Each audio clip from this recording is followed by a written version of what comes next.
Chers amis de la paix du monde entier, surtout de l'Afrique et de l'Asie, bonsoir. Je viens encore vous parler de la Palestine et de l'État d'Israël. Il est grand temps qu'Israël décide de libérer la Palestine. Quand je dis de libérer la Palestine, c'est de dire décide de libérer les territoires occupés et d'arrêter la guerre. Et s'attaquer à la Syrie, à tout le monde. Vraiment, Israël est au bord de sa destruction, de son autodestruction. Arrêter cela aujourd'hui serait vraiment bien et profitable pour Israël. Mais continuer cela, ce serait s'exposer à sa disparition totale. Pourquoi? Israël est soutenu fortement par les États-Unis qui viennent de montrer un essoufflement à cause de la guerre qui oppose la Russie à l'Ukraine. L'OTAN est à bout de souffle.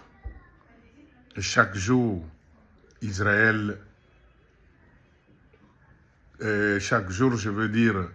la Russie déploie de nouvelles armes, de nouvelles méthodes d'attaque, de guerre qui surprennent le monde chaque jour.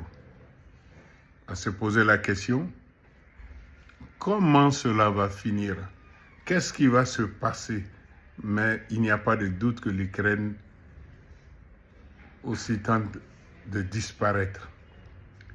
À moins que Vladimir Zelensky revienne sur lui-même des lois qu'il a fait adopter dans son pays, demandant à tout Ukrainien de ne jamais discuter avec la Russie à propos des discussions concernant un cessez-le-feu. Il ne faut pas discuter, il faut battre la Russie.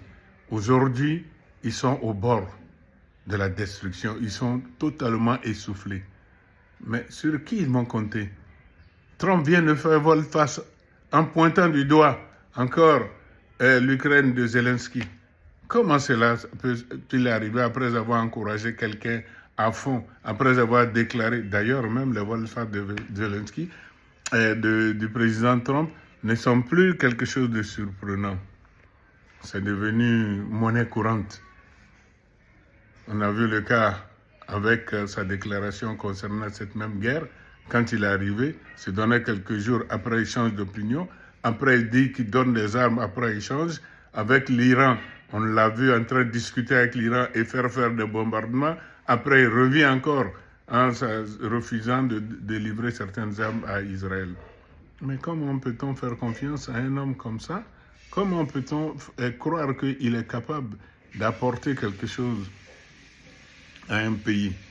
Donc, que Israël sache que son grand patron est fatigué, économiquement et militairement. Il continue de s'attaquer à la Syrie. Il prétend encore faire une vengeance avec l'Iran. Comme la première fois, la leçon a été vraiment de courte durée. Il veut remettre ça. Ça risque d'être très grave. Et aujourd'hui, les Gazaouis savent que Israël n'est pas invincible. Le Hezbollah, ils savent que Israël n'est pas invincible. Les Yéménites, ils savent que Israël n'est plus invincible, qu'on ne peut pas refuser de les attaquer, qu'on peut facilement les battre aujourd'hui. Tous ceux-là vont un jour s'associer et Israël va disparaître.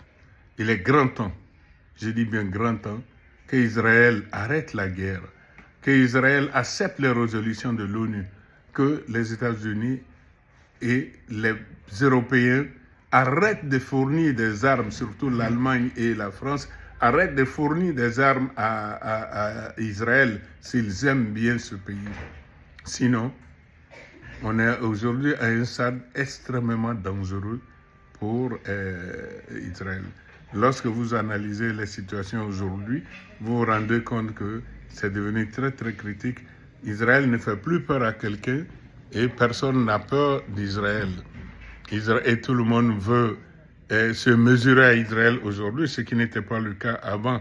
Il y avait un gros respect, une grosse peur d'abord d'Israël. Aujourd'hui, ce n'est plus le cas.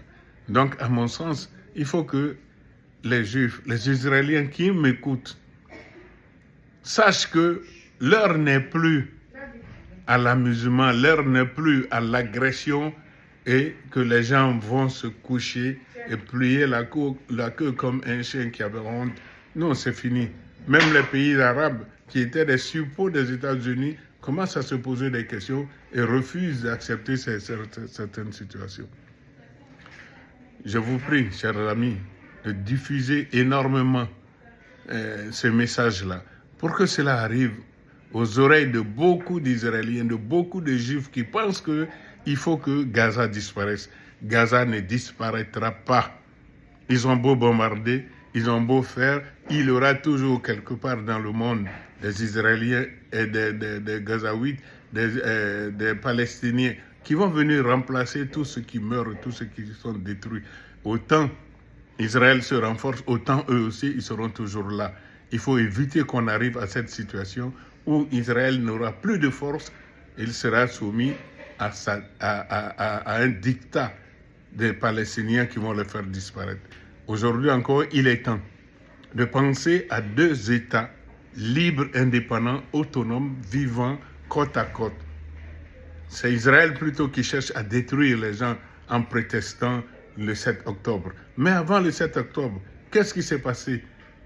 Pourquoi tous ces colos? Pourquoi toute cette colonisation? Si Israël voulait vraiment la paix et vivre avec les gens. Je n'accuse pas les Gazaouis. Un jour ou l'autre, il faut se battre pour obtenir leur liberté, pour obtenir leur territoire qu'on leur a arraché et qu'on continue de les arracher chaque jour que Dieu fait. Mais personne ne peut accepter ça. Quitte à mourir, on se bat pour sa patrie. Chez nous, on ne dit pas qu'on ne vend pas son pays ni son village, mais on cherche à en profiter un jour. Chers amis, c'est ce que je voulais dire aujourd'hui. Il faut vraiment libérer dans tous les sens la Palestine, que la Palestine devienne un État totalement complet.